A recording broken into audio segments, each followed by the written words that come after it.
in the middle. That's actually a camera. So now he's recording everything he sees. Now we talk about people with quote-unquote photographic memories, that is, they remember everything they see just as it was. But what if you had not only a photographic memory, but it uploaded everything to the internet, live? And people are actually doing this. We call this live streaming. So is it impolite to walk into somebody's house being a camera, not just carrying a camera? Because these ones, they're smaller than webcams. There's no reason you'd ever notice this necessarily. In many states, this is automatically illegal, actually. It falls into the same domain as wiretapping. But in the other about 50% of the United States, this is perfectly legal. If I can see it, I can put it on the internet, because I have given consent, whether or not you guys have given consent. There are some restrictions. I couldn't do it here because many of you are beneath the age of 18 and I'd be charged under child pornography laws. Don't ask me why that works. Nonetheless, it's one thing if they're not closed, but this is another area of privacy. And actually at MIT, one of the most nerd-friendly campuses, if you read their student newspaper, you can find articles, these editorials ranting about what an awful person this is and what a horrible thing he's doing to the MIT campus, one of the most networked campuses in the world. Because people were scared. This had never happened before. This technology now, I've built a system much more powerful than his, and it looks like a vest, just like a sleeveless vest you can carry around. It contains not that much money. This was about $5,000 or $10,000 of equipment. You can do it now for about $600. If you know how to use Linux, a little bit more if you still use Windows. And you can do this now. You don't see the camera at all. It's a little pinhole. The wireless thing, instead of being a huge goggles, is a little thing that clips in front of one eye, and it's motorized, so I can snap it out of the way if I need to drive or something. This is where technology goes. I don't think ultimately we're going to have to, pull out my iPhone or do something so obvious so that my friends could say, "Don't check in here, my house is private."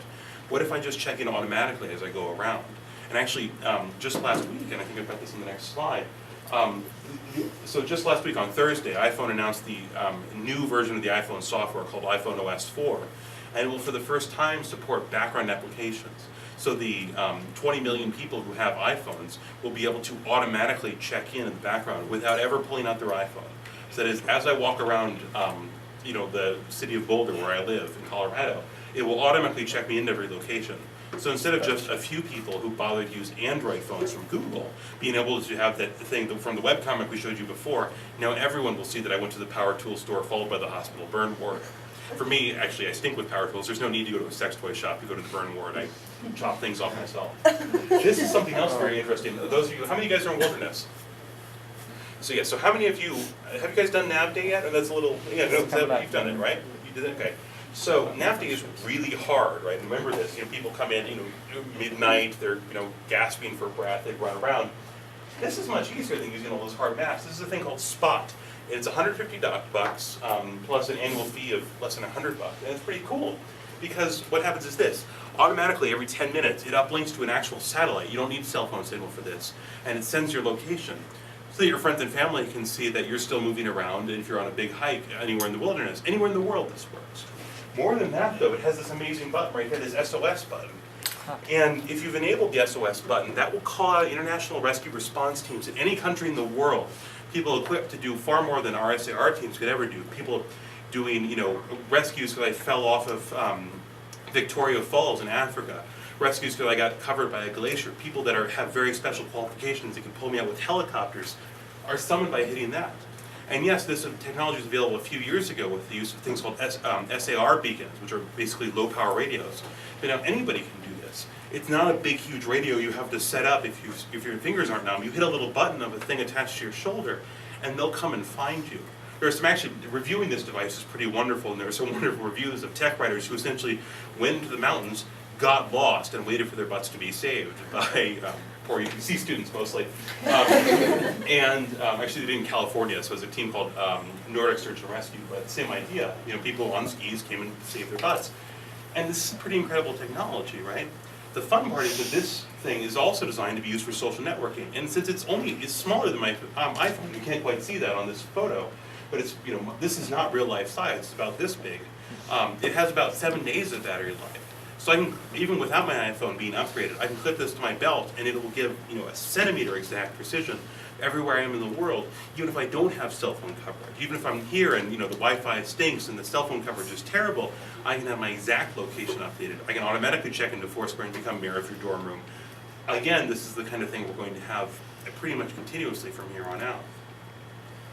And then, of course, for those of you who are real tech nerds, we eventually have this thing leading towards what we call the technological singularity, which is everybody uploads their brains, it digitizes. But this is kind of boring. The idea is simply that technology will continue apace and will actually continue to accelerate. Ray Kurzweil is the inventor of a bajillion things you've heard of, like the synthesizer and the electronic reading machine and things. He invented these things way before anybody thought this was possible. And now, actually, he's just developed a thing that runs on a Nokia phone, actually, and a blind person can use this. They just hold it up. It actually tells them, well, you're pointing me at a sign, but you're upside down. Would you turn me 10 degrees to the left or something until it's straight, and then it will read it to them. They don't have to have any complicated hardware. They don't have to have a person walking around with them. This can make people who don't have the ability to see able to function. Not quite able to drive, it's not quite that fast yet, but we're getting there, certainly, in a few years, especially now that we have cars that park themselves and that can brake themselves. We'll have blind people driving through this. This is the kind of thing we're talking about. So all these technologies will continue to evolve, and will continue to get either more frightening or more cool, depending on your perspective. Again, something you kind of need to be thinking about, because by the time you guys are done with college, all the technology I've talked about will be horrifically obsolete. We'll be on Web 3.5.0, and things will be very interesting, I think. So, things will be interesting is kind of a boring thing. So, this is the motto, and that's not the motto.